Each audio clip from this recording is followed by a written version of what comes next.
Halo, bertemu kembali dengan saya, Murni Marlina Simarmata, dosen Aroga Popin.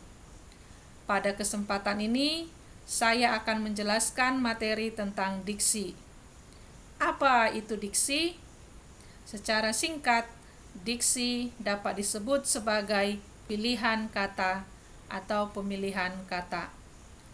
Lalu, mengapa kata perlu dipilih? Kata perlu dipilih agar pembicaraan atau tulisan kita dapat mengungkapkan maksud atau gagasan kita secara tepat. Sebelum berbicara atau menulis, kita perlu mempertimbangkan kepada siapa kita bicara, siapa calon pembaca tulisan kita, atau dalam situasi apa kita berbicara atau menulis, dan berbagai pertimbangan lain. Nah, pertimbangan-pertimbangan itu berpengaruh pada pilihan kata yang kita gunakan.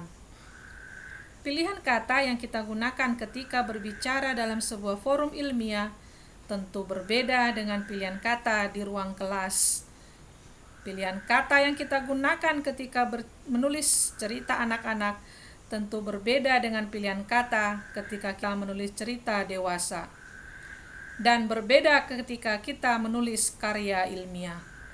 Ketika kita hendak menyampaikan sebuah pernyataan yang perlu ditegaskan, pilihan kata yang kita gunakan juga berbeda dari pilihan kata ketika kita menyampaikan sebuah pernyataan yang tak perlu ditegaskan. Penjelasan singkat ini kiranya dapat membantu kita memberi gambaran lebih jelas tentang arti diksi. Nanti akan diperjelas lagi dalam topik fungsi diksi. Baiklah, sekarang coba kita simak dua pengertian diksi dari Goris Keraf. Pertama, diksi adalah pilihan kata atau mengenai pengertian kata-kata mana yang digunakan untuk menyampaikan suatu gagasan, pengungkapan yang tepat, dan gaya penyampaian kata yang lebih baik sesuai situasi. Dalam pengertian ini, Goris Keraf tidak hanya menyoroti pentingnya pilihan kata agar sebuah gagasan tersampaikan dengan baik, tetapi juga menyoroti gaya penyampaian yang dapat tercermin dari pilihan kata.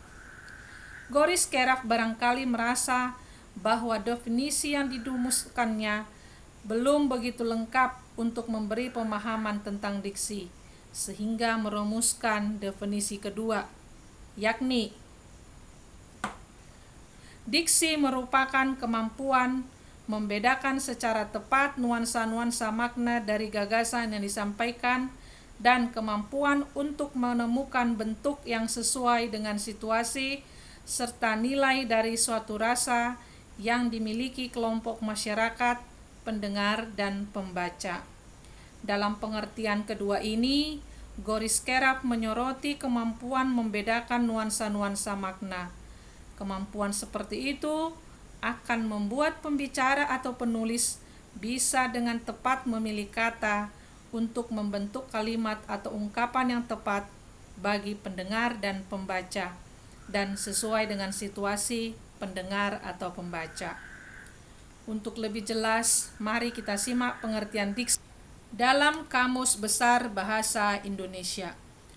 Diksi adalah pemilihan kata yang memiliki makna tepat dan selaras atau dalam penggunaannya memiliki kecocokan dalam mengungkapkan gagasan dengan pokok pembicaraan, peristiwa, dan kalayak pembaca atau pendengar pilihan kata. Definisi dalam KBBI ini menjelaskan pentingnya pemilihan kata untuk mencapai komunikasi efektif, yakni kesesuaian antara maksud atau gagasan pembicara atau penulis dengan pemahaman yang ditangkap pendengar atau penulis. Sekarang, mari kita lihat fungsi dari diksi agar pemahaman kita lebih gamblang. Mengapa diksi penting? Pertama, agar pembaca atau pendengar bisa menangkap secara tepat maksud dari penulis atau pembicara. Saya berikan contoh. Jika dalam cerita anak-anak disebutkan serangan harimau di kampung tersebut sangat masif, penggunaan kata masif dalam cerita tersebut tentu tidak tepat dan bisa membuat pendengar anak-anak tidak memahami cerita. Maka perlu diganti dengan kata sangat sering dan berbahaya.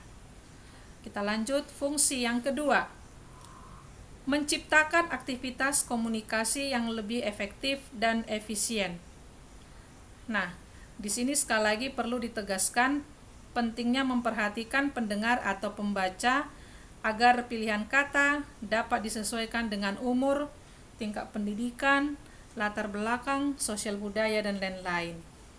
Semua itu dimaksudkan agar komunikasi yang kita bangun berlangsung secara efektif. Fungsi yang ketiga, menyampaikan gagasan atau ide dengan tepat.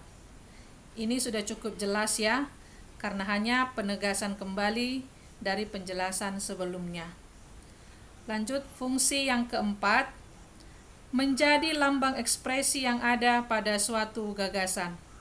Maksudnya, pilihan kata yang tepat dapat menarik perhatian orang pada gagasan atau ide yang ingin kita sampaikan. Contoh, setelah membuat pemaparan panjang dalam sebuah presentasi atau dalam sebuah tulisan, kita tiba-tiba mengatakan, "Nah, karena itu saya mengusulkan agar..."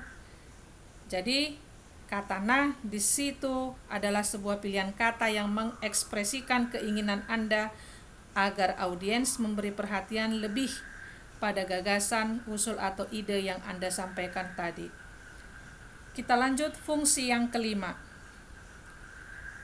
yaitu diksi berfungsi untuk memperindah suatu kalimat. Misalnya, diksi dalam suatu cerita dengan diksi yang baik, maka penyampaian cerita dapat dilakukan secara runtut, menjelaskan tokoh-tokoh, mendeskripsikan latar dan waktu, dan lain sebagainya. Itu tadi 5 fungsi diksi. Tentu, jika dirunut lebih detail lagi, kita masih bisa menemukan fungsi-fungsi lain. Tapi kelima fungsi yang saya jelaskan ini telah mewakili secara garis besar fungsi-fungsi dari diksi. Baiklah, demikian penjelasan dari saya untuk kesempatan ini. Terima kasih, semoga bermanfaat.